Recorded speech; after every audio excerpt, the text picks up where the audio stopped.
ബംഗ്ലാദേശിൽ ഹിന്ദു സംഘടന ഇസ്കോണിന്റെ പ്രവർത്തനം നിരോധിക്കണമെന്നാവശ്യപ്പെട്ട് പ്രതിഷേധം.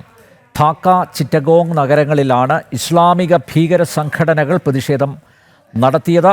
വെള്ളിയാഴ്ച ജുമുഅ നമസ്കാരത്തിന് ശേഷം ഹെഫാസത്ത് ഇ ഇസ്ലാം, ഇൻതിഫാദ ബംഗ്ലാദേശ് തുടങ്ങിയ തീവ്ര സംഘടനകൾ ഇസ്കോൺ നിരോധിക്കണമെന്നാവശ്യപ്പെട്ട രംഗത്ത് എത്തിയിരുന്നു.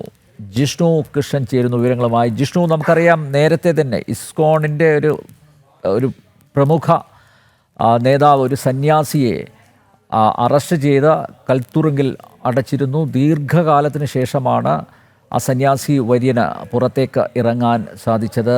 ഇപ്പോൾ നിലവിലുള്ള ആവശ്യം ഇസ്കോണിൻ്റെ പ്രവർത്തനം തന്നെ ബംഗ്ലാദേശിൽ നിരോധിക്കുക എന്നുള്ളതാണ്. തീവ്ര ഇസ്ലാമിസ്റ്റുകൾ ആ ഒരു തലത്തിലേക്ക് കാര്യങ്ങൾ കൊണ്ടുചെന്നെത്തിച്ചിരിക്കുന്നു എന്നല്ലേ അനുമാനിക്കേണ്ടത്? ജിഷ്ണു കൃഷ്ണൻ.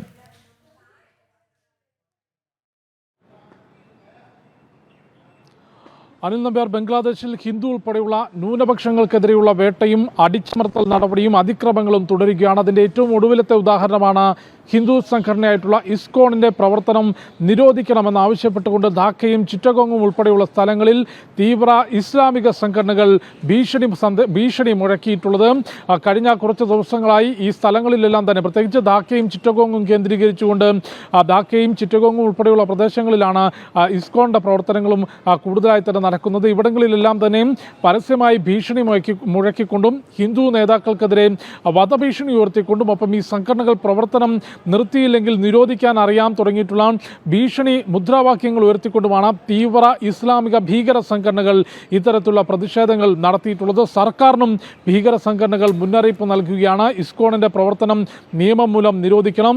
അതിന് തീവ്ര ഇസ്ലാമിക ഭീകര സംഘടനകൾ മുൻപോട്ട് വയ്ക്കുന്നത് ഇസ്കോൺ ഒരു മതഭീകര സംഘടനയാണെന്ന വാദമാണ്. ഒപ്പം നിലവിൽ ബംഗ്ലാദേശിലെ ഇടക്കാല സർക്കാർ, മുഹമ്മദ് യൂനിസിന്റെ നേതൃത്വത്തിലുള്ള ഇടക്കാല സർക്കാരും ഇസ്ലാമിക ഭീകര സംഘടനകളുടെ നിലപാടിനോട് ഐക്യപ്പെടുന്ന, അല്ലെങ്കിൽ ആ നിലപാട് ഏറ്റെടുക്കുന്ന സമീപനമാണ് ഇടക്കാല സർക്കാരും സ്വീകരിക്കുന്നത്. അതുകൊണ്ട് തന്നെ സർക്കാരിൻ്റെ ഭാഗത്തുനിന്ന് ന്യൂനപക്ഷങ്ങൾക്ക് അനുകൂലമായോ ന്യൂനപക്ഷ സംരക്ഷണത്തിനോ നടപടികൾ ഉണ്ടാകും എന്ന് പ്രതീക്ഷിക്കാനും വയ്യ. നേരത്തെ ഇസ്കോൺ ആചാര്യൻ ചിന്മോയ് കൃഷ്ണദാസിനെ രാജ്യദ്രോഹ കുറ്റം ചുമത്തിക്കൊണ്ട് ന്യൂനപക്ഷങ്ങളുടെ അവകാശങ്ങൾക്ക് വേണ്ടി സംസാരിച്ചതിന് ചിന്മോയ് കൃഷ്ണദാസിനെ രാജ്യദ്രോഹ കുറ്റം ചുമത്തിയാണ് ഈ ഇടക്കാല സർക്കാർ ജയിലിൽ അടച്ചത്. കൂടാതെ അടുത്ത ദിവസങ്ങളിലാണ് വടക്കൻ ബംഗ്ലാദേശിൽ ഒരു പ്രമുഖ ഹിന്ദു നേതാവ് ഭാബേഷ് ചന്ദ്ര റോയിയെയും തീവ്ര ഇസ്ലാമിസ്റ്റുകൾ കൊലപ്പെടുത്തിയത്. അത്തരത്തിൽ ബംഗ്ലാദേശിൻ്റെ മണ്ണിൽ ഹിന്ദു ഉൾപ്പെടെയുള്ള ന്യൂനപക്ഷങ്ങൾക്കെതിരെയുള്ള അതിക്രമവും അടിച്ചമർത്തൽ നടപടിയും തുടരുന്നു. നേരത്തെ ഷെയ്ഖ് ഹസീന സർക്കാരിനെതിരെ ആരംഭിച്ചൊരു പ്രതിഷേധം, അത്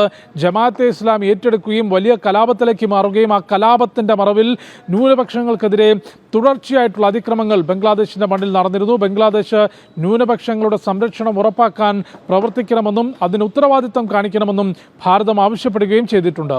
അനിൽ നമ്പ്യാർ. ബംഗ്ലാദേശിൽ ഹിന്ദു സംഘടന ഇസ്കോണിന്റെ പ്രവർത്തനം നിരോധിക്കണമെന്നാവശ്യപ്പെട്ട് പ്രതിഷേധം. ധാക്ക, ചിറ്റഗോങ് നഗരങ്ങളിലാണ് ഇസ്ലാമിക ഭീകര സംഘടനകളുടെ പ്രതിഷേധം.